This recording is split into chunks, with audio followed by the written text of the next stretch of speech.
أهلا يا سارة، اتفضلي اقعدي براحتك. تحبي تشربي حاجة؟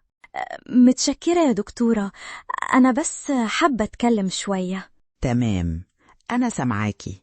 قوليلي إيه اللي مخليكي متضايقة؟ أنا طول عمري حاسة إني أقل من أختي قدام بابا وماما.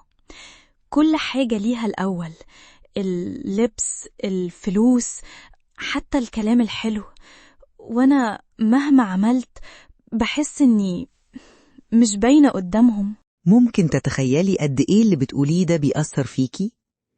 طبيعي جدا تحسي بظلم، بس عاوزة أسألك، عمرك قلتي لمامتك أو باباتي إنك حاسة كده؟ جربت، بس كل مرة بقول لهم يردوا عليا انتي حساسة زيادة، فبقفل وبسكت. عارفة يا سارة، في أوقات كتير الأهل مش بيبقوا واخدين بالهم قد إيه كلامهم أو تصرفاتهم بيوجع. ومش شرط يكونوا بيحبوا أختك أكتر، لكن ممكن يكونوا متعودين يعاملوها بطريقة وانتي بطريقة تانية. طب وأنا أعمل إيه؟ أنا تعبت من جوه. عاوزاكي تجربي أسلوب مختلف. اختاري وقت يكونوا قاعدين فيه مع بعض وهادي.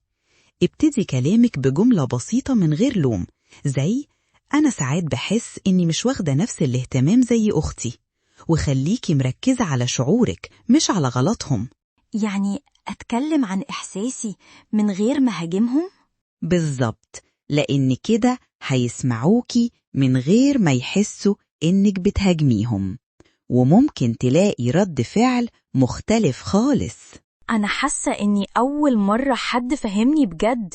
شكرا يا دكتورة. بصي يا سارة، انتي تستاهلي حب وطمأنينة، ولو لسه حاسة إنك متضايقة تعالي قوليلي، إحنا هنا علشان نلاقي مع بعض اللي يريحك.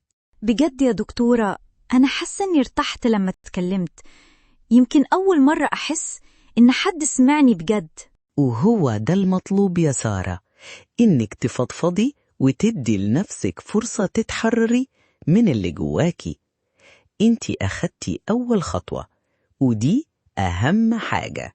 أنا عاوزة أكمل معاكي، يمكن أتعلم إزاي أتعامل مع الموضوع ده. طبعا يا حبيبتي، هنكمل سوا خطوة بخطوة.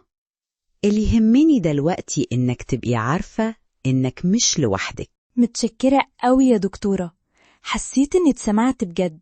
وانتي تستاهلي دايما تتحبي وتتسمعي.